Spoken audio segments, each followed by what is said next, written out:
कई साल पहले वाराणसी की संकरी गलियों में गंगा नदी के पवित्र घाटों के पास रवि नाम का एक युवक रहता था। वह जन्मजात एक विकृति के साथ रहता था। उसका बायां पैर उसके दाएं पैर से छोटा था, जिसकी वजह से वह दर्द से लंगड़ा कर चलता था। उस समय के कठोर समाज में इसे न केवल एक शारीरिक विकलांगता बल्कि पिछले जन्मों के बुरे कर्मों का संकेत भी माना जाता था। रवि जब लंगड़ाते हुए सड़कों से गुजर रहा था तो लोग फुसफुसा रहे थे, उसने जरूर पिछले जन्म में बहुत बड़े पाप किए होंगे, इसीलिए देवताओं ने उसे सजा दी। उसके अपने परिवार ने उसे बचपन में ही त्याग दिया था और गोपाल नाम के एक बूढ़े बुनकर की देखभाल में छोड़ दिया था, जिसे उस लड़के पर दया आ गई। गोपाल ने उसे बुनाई सिखाई, एक ऐसा काम जो रवि बैठे बैठे कर सकता था, जहां उसके पैर की कोई परवाह नहीं थी, और रवि इसमें असाधारण हो गया। उसके हाथों ने बेजोड़ सुंदरता के कपड़े बनाए, रेशमी कपड़े जो मानो सूरज की रोशनी को सोख लेते हों, सूती कपड़े जो बादलों जैसे मुलायम हों, और डिजाइन इतने जटिल हों कि मानो पूरी कहानी कह रहे हों। लेकिन कोई भी उस शापित आदमी से कपड़े खरीदना नहीं चाहता था। व्यापारियों ने उसके कपड़े यह कहते हुए ठुकरा दिए, बुरी किस्मत वाले के बनाए कपड़े कौन पहनेगा। इसलिए रवि बिचौलियों के जरिए अपने कपड़े बेचता था, मामूली मजदूरी कमाता था, जबकि दूसरे लोग उसके श्रम से मुनाफा कमाते थे। वह एक छोटे से कमरे में रहता था, दिन में सिर्फ एक बार खाना खाता था, अकेला और भुला हुआ। लेकिन एक चीज थी जो कोई उससे छीन नहीं सकता था, उसकी दयालुता। तमाम अस्वीकृतियों के बावजूद रवि ने अपना दिल साफ रखा। वह आवारा कुत्तों को खाना खिलाता, अपना थोड़ा बहुत खाना जरूरतमंद भिखारियों में बांटता और उन बच्चों के लिए हमेशा कुछ न कुछ दयालुता से कहता जो उसे घृणा की बजाय जिज्ञासा से देखते थे। इस बीच 300 किलोमीटर दूर कोसल राज्य में 7 साल पहले एक त्रासदी घटित हुई थी। राजा विक्रमादित्य के इकलौते पुत्र और सिंहासन के उत्तराधिकारी राजकुमार आर्यवर्त नैमिषा के पवित्र वन में शिकार के दौरान रहस्यमय ढंग से गायब हो गए थे। महीनों तक उनकी तलाश की गई, लेकिन न तो उनका शव मिला और न ही उनका कोई निशान। कालिका नाम की एक प्रतिशोधी चुड़ैल को छोड़कर किसी को भी यह नहीं पता था कि राजकुमार मरा नहीं था, वह रूपांतरित हो चुका था। आर्यावर्त एक घमंडी और क्रूर युवक था। शिकार के दौरान उसे कालिका एक बूढ़ी भिखारी के वेश में पानी मांगती हुई मिली। उसने न सिर्फ मना किया बल्कि उसे तिरस्कार से धक्का देकर दूर धकेल दिया और हंसते हुए कीचड़ में गिर पड़ा। तुम जो सिर्फ दिखावे को महत्व देते हो और विनम्र लोगों से घृणा करते हो, तुम उसी में बदल जाओगे जिससे तुम सबसे ज्यादा नफरत करते हो, एक छोटा, बदसूरत और तिरस्कृत प्राणी। तुम तब तक मेंढक की तरह रहोगे जब तक 3 शर्तें पूरी नहीं हो जाती। पहली, समाज द्वारा अस्वीकृत व्यक्ति को तुम्हें वैसे ही स्वीकार करना होगा जैसे तुम हो। दूसरी, तुम्हें उन लोगों की सेवा करके सच्ची विनम्रता सीखनी होगी जिन्हें तुम हीन समझते हो। तीसरी, तुम्हें निस्वार्थ प्रेम के लिए किसी अनमोल चीज का त्याग करना होगा, और ये सब 7 सालों के भीतर होना चाहिए, वरना यह परिवर्तन स्थायी हो जाएगा। क्या तुम नहीं जानते कि मैं कौन हूं? उसने मजाक किया था। मैं कौशल का राजकुमार हूं। मैं तुम जैसे घटिया लोगों के साथ अपना समय बर्बाद नहीं करता। कालिका ने अपना असली रूप प्रकट किया। काले जादू की एक शक्तिशाली साधिका, एक प्राचीन वंश की कन्या, और उसने वहीं उसे श्राप दे दिया। और इस प्रकार गर्वित राजकुमार आर्यवर्त एक साधारण मेंढक बन गया, जिसे दलदलों और झीलों में रहने, कीड़े खाने और सांपों और पक्षियों द्वारा पीछा किए जाने के लिए अभिशप्त किया गया। 7 साल बीत चुके थे। श्राप की समय सीमा सिर्फ 7 दिनों में खत्म होने वाली थी। तभी भाग्य ने रवि और मेंढक राजकुमार को एक साथ ला दिया। मानसून की शुरुआत थी और वाराणसी में मूसलाधार बारिश हो रही थी। एक और दिन की अस्वीकृति के बाद घर लौटते हुए रवि ने देखा कि कीचड़ में कुछ संघर्ष कर रहा है। एक मेंढक फंस गया था, डूबने ही वाला था। कोई और होता तो चुपचाप निकल जाता। आखिरकार वह तो मेंढक ही था, लेकिन रवि, जो नजरअंदाज किए जाने के दर्द को अच्छी तरह जानता था, रुक गया। बड़ी मुश्किल से अपने मजबूत पैर पर टिककर वह कीचड़ में घुटनों के बल बैठा और मेंढक को बचाकर सूखी जमीन पर लिटा दिया। लो, रवि ने मेंढक के सिर पर धीरे से हाथ फेरते हुए कहा, छोटे दोस्त, हर किसी को जीने का हक है, चाहे दुनिया उसे कितना भी तुच्छ क्यों ना समझे। तभी कुछ अनोखा हुआ। मेंढक ने रवि को ऐसी नजरों से देखा जो इंसानी लग रही थीं, बुद्धिमान, समझदार। और फिर रवि को आश्चर्य हुआ जब मेंढक बोला, तुमने मुझे बचाया। क्यों? मैं तो बस एक मेंढक हूं। रवि आश्चर्य से लगभग पीछे की ओर गिर पड़ा। तुम बात करते हो? मैं सिर्फ एक मेंढक नहीं हूं। आवाज भावुकता से भरी हुई थी। मैं आर्यावर्त हूं, कोसल का राजकुमार। या यूं कहें कि मैं था अपने अहंकार के लिए शापित होने से पहले। और तूने, लंगड़े बुनकर ने वो किया जो कोई और नहीं करता। तूने उस प्राणी पर दया दिखाई जिससे समाज घृणा करता है। रवि उस बोलने वाले मेंढक को घर ले गया। उसे अब भी यकीन नहीं हो रहा था। वहां अपने साधारण से कमरे में एक दिए की रोशनी में आर्यावर्त ने पूरी कहानी सुनाई। अपना पुराना अहंकार, कालिका से मुठभेड़, श्राप और उसे तोड़ने की 3 शर्तें। और आज मेरे बचे हुए 7 दिनों में से पहला दिन है, आर्यावर्त ने भारी आवाज में कहा। अगर मैं 7वीं पूर्णिमा तक तीनों शर्तें पूरी नहीं कर पाया तो मैं हमेशा के लिए मेंढक ही रह जाऊंगा। रवि कुछ देर तक चुप रहा, सब कुछ ध्यान से सुनता रहा। फिर उसने पूछा, और वो 3 शर्तें? पहला, समाज द्वारा अस्वीकार किए गए व्यक्ति द्वारा स्वीकार किया जाना। यह आपने मुझे बचाकर और अपने घर में लाकर पहले ही हासिल कर लिया है। रवि ने धीरे से सिर हिलाया। और बाकी 2? दूसरा, मुझे उन लोगों की सेवा करके सच्ची विनम्रता सीखनी चाहिए जिन्हें मैं हीन समझता हूं। लेकिन एक मेंढक किसी की सेवा कैसे कर सकता है? शायद, रवि ने सोचते हुए सुझाव दिया, तुम बुनाई में मेरी मदद कर सकते हो। तुम्हारी नजरें तेज हैं। तुम उन धागों को पहचान सकते हो जो मैं खो रहा हूं। तुम मुझे पैटर्न में गलतियों के बारे में आगाह कर सकते हो। आर्यावर्त को कुछ अजीब सा महसूस हुआ, कृतज्ञता और अपमान का मिश्रण। वह, एक राजकुमार एक लंगड़े बुनकर की सेवा कर रहा है, लेकिन उसने पहचान लिया कि यही तो उसे चाहिए था। और तीसरी शर्त? रवि ने पूछा। निस्वार्थ प्रेम के लिए किसी अनमोल चीज का त्याग करना। आर्यावर्त रुका। यही सबसे मुश्किल काम है। एक मेंढक क्या त्याग सकता है? अगले कुछ दिनों में एक अप्रत्याशित साझेदारी पनपी। आर्यावर्त ने बुनाई में रवि की मदद की और बदले में रवि ने उसे खाना, रहने की जगह और सबसे जरूरी साथ दिया।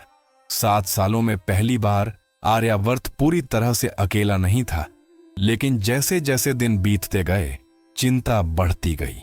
तीसरी शर्त कैसे पूरी होगी? समय निकलता जा रहा था। तभी रवि के द्वार पर एक वृद्ध योगी प्रकट हुए।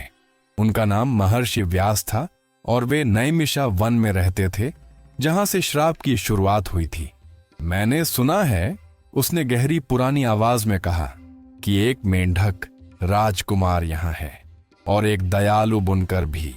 मैं इसलिए आया हूं क्योंकि कुछ होने वाला है, कुछ ऐसा जो तुम दोनों की अप्रत्याशित तरीके से परीक्षा लेगा। क्या तुम जानते हो कि श्राप कैसे तोड़ा जाता है? रवि ने आशा से पूछा। व्यास ने समझाया, तीसरी शर्त के लिए सच्चे त्याग की आवश्यकता है, लेकिन इसकी योजना नहीं बनाई जा सकती। यह सत्य के उस क्षण से उत्पन्न होना चाहिए जहां स्वार्थ और निस्वार्थ प्रेम के बीच चुनाव स्पष्ट हो। वह क्षण आ रहा है। कब? आर्यावर्त ने उत्सुकता से पूछा। 3 दिन बाद वाराणसी में रामनवमी का उत्सव मनाया जाएगा। राजा विक्रमादित्य राजधानी से इसमें भाग लेने आएंगे। वे अब वृद्ध हो चुके हैं, अपने पुत्र को खोने के दुख से कमजोर हो चुके हैं, और ऐसी अफवाहें हैं। व्यास ने नाटकीय ढंग से कहा। कि वे अपने लालची चचेरे भाई दुर्योधन को अपना उत्तराधिकारी बनाने का इरादा रखते हैं। दुर्योधन एक क्रूर व्यक्ति है जो कौशल को अत्याचार के राज्य में बदल देगा। मेरे पिता, आर्यवर्त फुसफुसाया, क्या वह अभी भी जीवित हैं? हाँ, लेकिन ज्यादा देर तक नहीं। उसका दिल टूट गया है। अपने बेटे को दोबारा देखने से उसकी जान बच सकती है, लेकिन सिर्फ तभी जब समय रहते श्राप टूट जाए। व्यास ने रवि को सोने की राख से भरी एक छोटी शीशी दी। यह काशी विश्वनाथ मंदिर के पवित्र दीप की राख है। अगर तीसरी शर्त पूरी हो जाए तो 7वीं पूर्णिमा को सूर्योदय के समय इस राख को मेंढक पर बिखेर देना। परिवर्तन उलट जाएगा। लेकिन हमें कैसे पता चलेगा कि शर्त पूरी हो गई है? रवि ने पूछा। व्यास ने रहस्यपूर्ण ढंग से उत्तर दिया, तुम्हें पता चल जाएगा। हृदय सच्चा त्याग तभी पहचानता है जब वह उसे देखता है। और फिर योगी उसी रहस्यमय तरीके से गायब हो गया जिस तरह वह आया था, लंगड़ा बुनकर और मेंढक राजकुमार को जारी रखते हुए और उसका समापन करते हुए। अगले कुछ दिनों में रवि और आर्यावर्त ने मिलकर वाराणसी में अब तक का सबसे शानदार कपड़ा तैयार किया। एक सुनहरी रेशमी साड़ी जिस पर कढ़ाई की हुई थी और जो मोक्ष की कहानी कहती थी। रवि ने रामनवमी के त्योहार पर इसे बेचने की योजना बनाई ताकि वह अपने बकाया कर्ज चुकाने के लिए पर्याप्त धन कमा सके। लेकिन आर्यावर्त की योजना कुछ और थी। रवि, उसने 5वीं रात कहा, जब मेरे पिता उत्सव में आए तो मुझे उनके पास ले जाना। अगर मैं उन्हें देख सकूं, चाहे मेंढक के रूप में ही क्यों ना हो, तो शायद मैं उनसे बात कर सकूं। शायद वे मुझ में कुछ पहचान लें। रवि हिचकिचाया, लेकिन तुम तो मेंढक हो। पहरेदार तुम्हें राजा के पास कभी नहीं आने देंगे। अगर हम कुछ समझाएं, उससे पहले ही उन्होंने तुम्हें मार डाला तो क्या होगा? यह जोखिम मुझे उठाना ही होगा। समय निकलता जा रहा है। रवि ने अपने नन्हे दोस्त की ओर देखा, क्योंकि आर्यवर्त ही सच्चा दोस्त बन गया था और इस फैसले का बोझ महसूस किया। वह अपने एकमात्र साथी को खो सकता था, लेकिन वह आर्यवर्त को अपने पिता को आखिरी बार देखने का मौका भी नहीं दे सकती थी। तो फिर हम साथ मिलकर करेंगे, रवि ने फैसला किया, लेकिन सावधानी से। त्योहार के दिन वाराणसी रंगों, संगीत और उत्सवों से सराबोर था। रवि अपनी सावधानी से लपेटी हुई सुनहरी साड़ी और एक छोटे से बैग में छिपाकर आर्यावर्त लेकर जल्दी पहुंच गया। राजा विक्रमादित्य दोपहर के समय पहरेदारों और दरबारियों से घिरे हुए पहुंचे। रवि ने एक ऐसे व्यक्ति को देखा जो उस घमंडी राजा से बिल्कुल अलग था जिसे उसने कहानियों में देखा था। यह राजा झुका हुआ था, उसके बाल सफेद थे और आंखें गहरी उदासी से भरी थीं। उसके बगल में दुर्योधन झूठ मूठ मुस्कुरा रहा था, मानो वह पहले से ही उत्तराधिकारी होने का नाटक कर रहा हो। रवि ने पास जाने की कोशिश की, लेकिन गार्डों ने उसे तुरंत रोक दिया। रास्ते से हट जा साले! एक गार्ड उसे जोर से धक्का देते हुए चिल्लाया। रवि गिर पड़ा। उसके पैर में बहुत दर्द हो रहा था। जमीन से उसने राजा की ओर देखा, लेकिन विक्रमादित्य ने ध्यान ही नहीं दिया। वह चापलूसों और भिखारियों से घिरा हुआ था। ये काम नहीं करेगा, रवि ने आर्यावर्त से फुसफुसाते हुए कहा। हमें एक अलग तरीका अपनाना होगा। अगले दिन रवि को पता चला कि राजा मंदिर के लिए चढ़ावा खरीदने शाही बाजार जा रहे हैं। रवि ने अपनी साड़ी वहां बेचने की सोची ताकि उसकी बेहतरीन क्वालिटी से राजा का ध्यान आकर्षित हो सके। उसने एक अस्थायी दुकान लगाई और उस सुनहरी साड़ी को प्रदर्शित किया। उसकी सुंदरता इतनी थी कि देखते ही देखते भीड़ उमड़ पड़ी। व्यापारियों ने उसे खरीदने के लिए खूब पैसे देने की पेशकश की, लेकिन रवि ने यह सोचकर मना कर दिया कि राजा उसे देख लेंगे, और यह काम कर गया आंशिक रूप से। एक दरबारी ने साड़ी देखी और उसे राजा को दिखाने ले गया। महाराज, इस शानदार कपड़े को देखिए, मैंने इतनी उत्कृष्ट कारीगरी पहले कभी नहीं देखी। विक्रमादित्य ने साड़ी को छुआ और बरसों बाद पहली बार उनकी आंखें चमक उठीं। यह तो असाधारण है, इसे किसने बनाया है? एक स्थानीय बुनकर महाराज, उसे मेरे पास लाओ। मैं उससे मिलना चाहता हूं। रवि की धड़कनें तेज हो गईं। यही मौका था, लेकिन तभी दुर्योधन बीच में आ गया। चाचा, उसने धीरे से कहा, अपने शब्दों में झूठ भरते हुए, महाराज का एक साधारण व्यापारी से मिलना उचित नहीं होगा। मुझे यह काम करने दीजिए, मैं आपकी ओर से साड़ी खरीद दूंगा। राजा थके हुए और आसानी से प्रभावित होने वाले थे, इसलिए उन्होंने सहमति दे दी। दुर्योधन क्रूर मुस्कान के साथ रवि के पास आया। साड़ी का कितना? यह बिक्री के लिए नहीं है, रवि ने हिम्मत से जवाब दिया। यह राजा के लिए उपहार स्वरूप बनाया गया था। मुझे इसे खुद पहुंचाना है। उपहार? दुर्योधन हंसा। एक अपंग राजा को उपहार दे रहा है? क्या गुस्ताखी है? पहरेदारों, इसे ले जाओ और इसकी साड़ी जब्त कर लो। रवि ने विरोध करने की कोशिश की, लेकिन उसे घसीट कर ले जाया गया। उसकी साड़ी छीन ली गई और राजा के करीब जाने का उसका मौका भी छिन गया। छठी रात को केवल 2 दिन शेष थे। आर्यावर्त हताश था। एक आखिरी मौका है, उसने कहा। कल मेरे पिता रामनवमी की विशेष पूजा के लिए काशी विश्वनाथ मंदिर जाएंगे। उनके लिए मंदिर के गर्भगृह में 1 घंटे तक अकेले प्रार्थना करना परंपरा है। अगर हम वहां पहुंच सकें तो। यह नामुमकिन है, रवि ने विरोध किया। मंदिर पर कड़ी सुरक्षा होगी। लेकिन तुम तो गुप्त मार्ग जानते हो, आर्यावर्त ने तर्क दिया। तुम जवानी में वहां काम करते थे, बूढ़े पुजारी की मदद करते थे, तुम्हें याद होगा। रवि को याद आया, वहां एक जल निकासी सुरंग थी जो सीधे आंतरिक अभयारण्य तक जाती थी। बरसात के मौसम में पानी निकालने के लिए इस्तेमाल की जाती थी। वह संकरी, गंदी और खतरनाक थी, लेकिन यह संभव था। अगर हम पकड़े गए, रवि ने धीरे से कहा, तो हमें मंदिर को अपवित्र करने के लिए फांसी दे दी जाएगी। मुझे पता है, और मैं तुमसे अपनी जान जोखिम में डालने के लिए नहीं कहूंगा, लेकिन मुझे कोशिश तो करनी ही होगी। रवि ने उस मेंढक को देखा जिसे उसने बचाया था, जो उसका दोस्त, उसका परिवार बन गया था, और उसने एक ऐसा फैसला लिया जिसने सब कुछ बदल दिया। नहीं, हम साथ चलेंगे, क्योंकि दोस्त ऐसा ही करते हैं। अगली सुबह जब राजा मंदिर जाने की तैयारी कर रहे थे, रवि और आर्यवर्त नाले की सुरंग में छिप गए। सुरंग तंग, अंधेरी और बदबूदार थी। रवि को रेंगते हुए चलना पड़ा।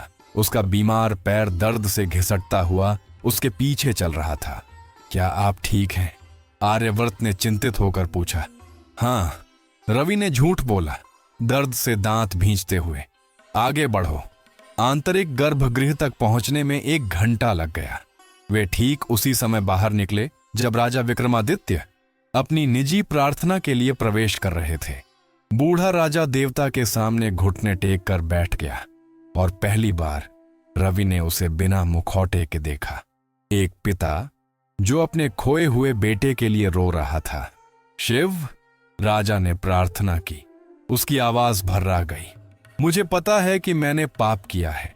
मुझे पता है कि मैं अहंकारी था, कि मैं एक आदर्श पिता नहीं था, लेकिन मैं आपसे विनती करता हूं, अगर मेरा बेटा अभी भी कहीं जीवित है तो मुझे मरने से पहले उसे आखिरी बार देखने की अनुमति दें। यह सुनकर आर्यवर्त को कुछ ऐसा महसूस हुआ जो उसने 7 वर्षों में महसूस नहीं किया था। गहरा प्रेम और पश्चाताप। पिताजी, उसने कहा। उसकी मेंढक जैसी आवाज शांत अभयारण्य में अजीब तरह से स्पष्ट थी। राजा ने पीछे मुड़कर देखा तो एक बोलता हुआ मेंढक देखकर चौंक गया। कौन है वहां? पिताजी, यह मैं हूं, आर्यावर्त, आपका बेटा। विक्रमादित्य लड़खड़ाते हुए पीछे हटे। यह तो क्रूर चाल है, काला जादू। पहरेदार?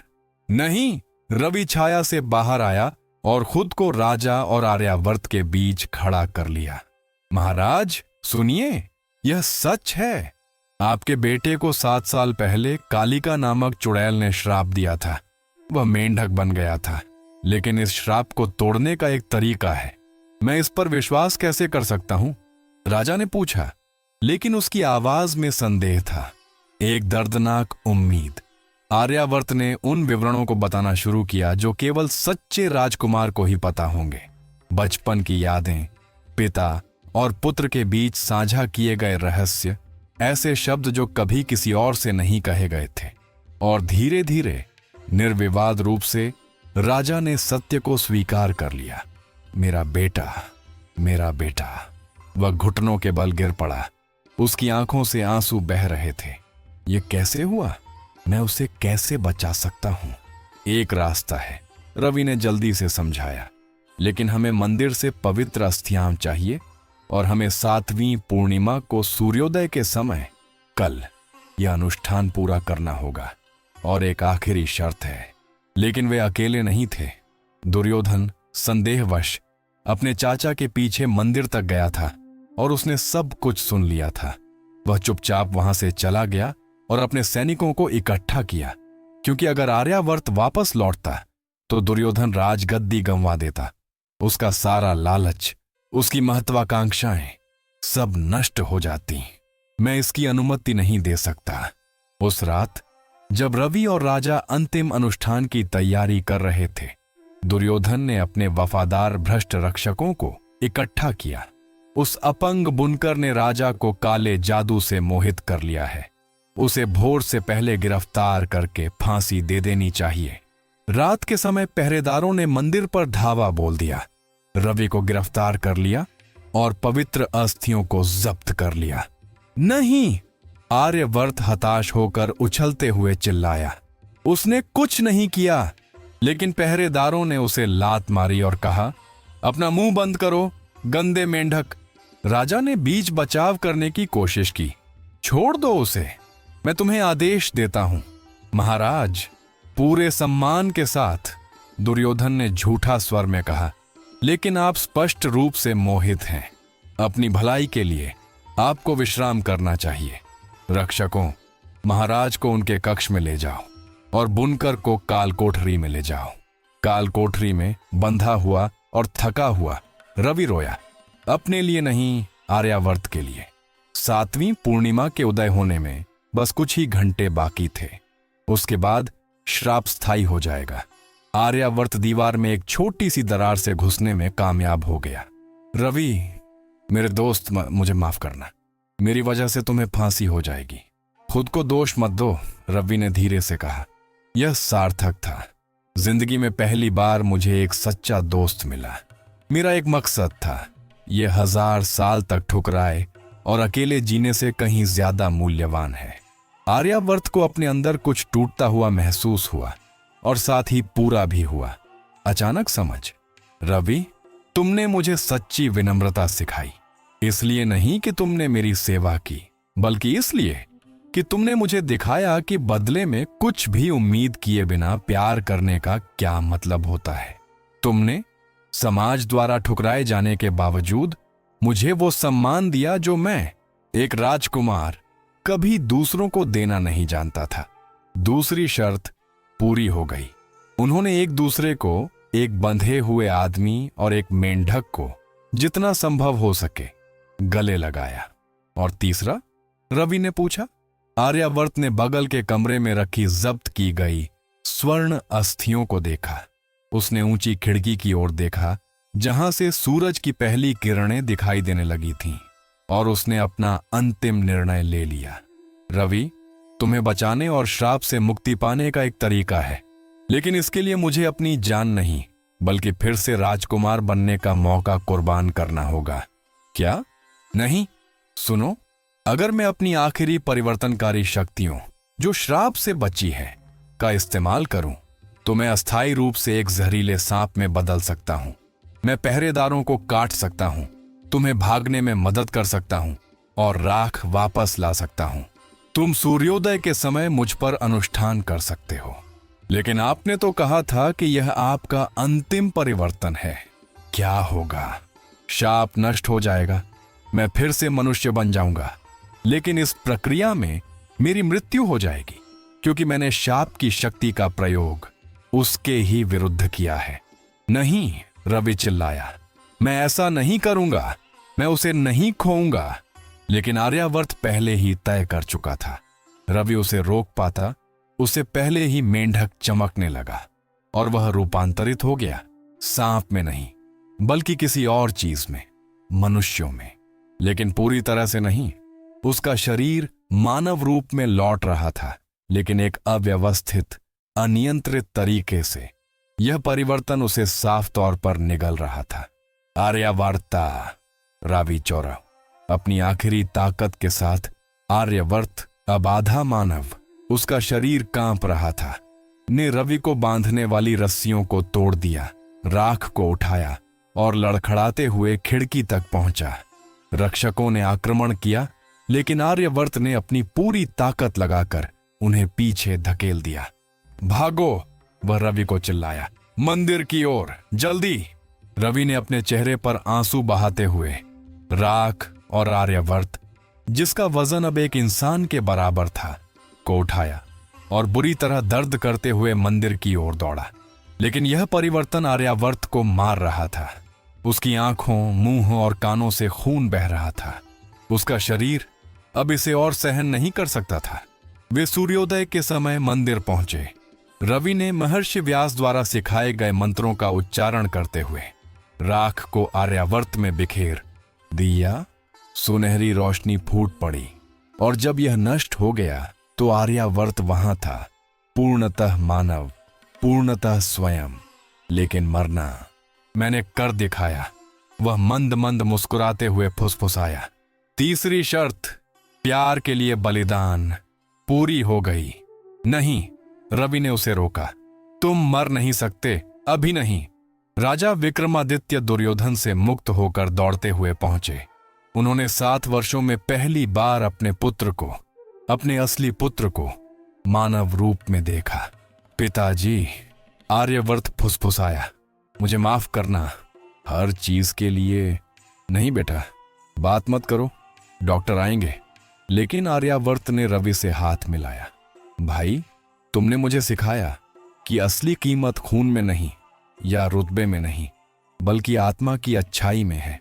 और वहां रवि की बाहों में और अपने पिता के चरणों में राजकुमार आर्यवर्त ने अंतिम बार अपनी आंखें बंद कर लीं। श्राप टूट गया, लेकिन इसकी कीमत उन्हें अपनी जान देकर चुकानी पड़ी। अगले कुछ दिनों में कोसल राज्य रोया, लेकिन साथ ही जश्न भी मनाया, क्योंकि राजकुमार लौट आया था, भले ही कुछ घंटों के लिए ही सही, और उसने सच्चा परिवर्तन दिखाया था।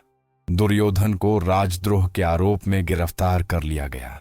राजा विक्रमादित्य इस क्षति से व्यथित, लेकिन बलिदान से प्रेरित होकर एक आश्चर्यजनक आदेश जारी किया।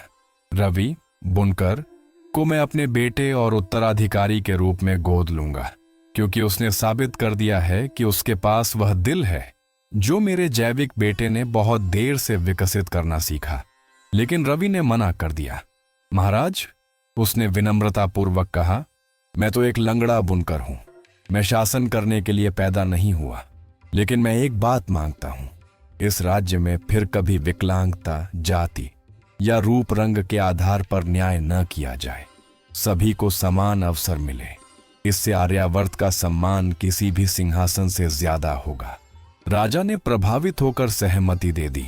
उन्होंने समानता के क्रांतिकारी कानून बनाए, अपनी तरह के पहले, और उन्होंने वाराणसी के मध्य में एक फव्वारा बनवाने का आदेश दिया, जिसमें मेंढक के आकार में आर्यावर्त को थामे हुए रवि की एक मूर्ति स्थापित की गई, जो इस बात का शाश्वत स्मरण दिलाती है कि सच्ची कुलीनता मुकुटों में नहीं, बल्कि आत्माओं में निहित होती है।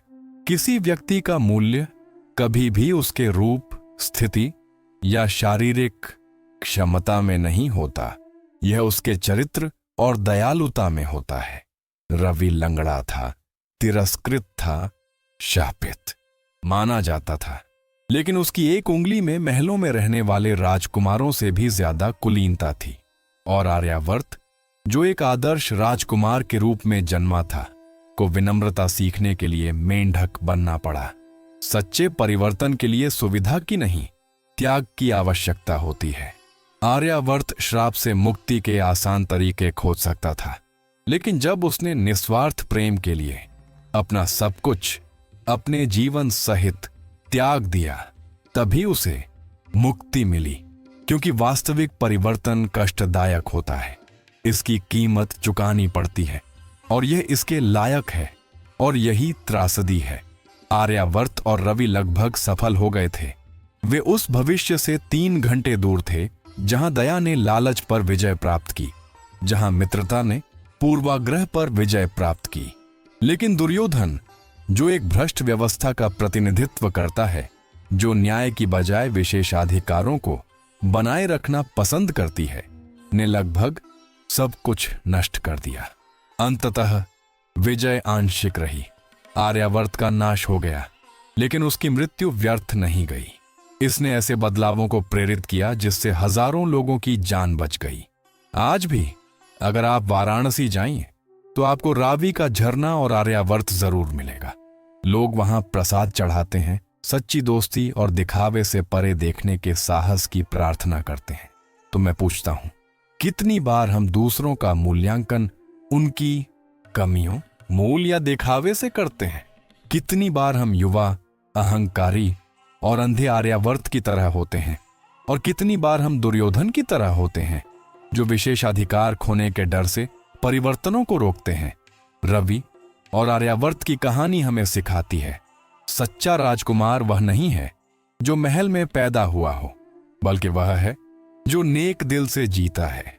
और सच्चा अपंग वह नहीं है जो लंगड़ा कर चलता है, बल्कि वह है जिसमें करुणा का अभाव है।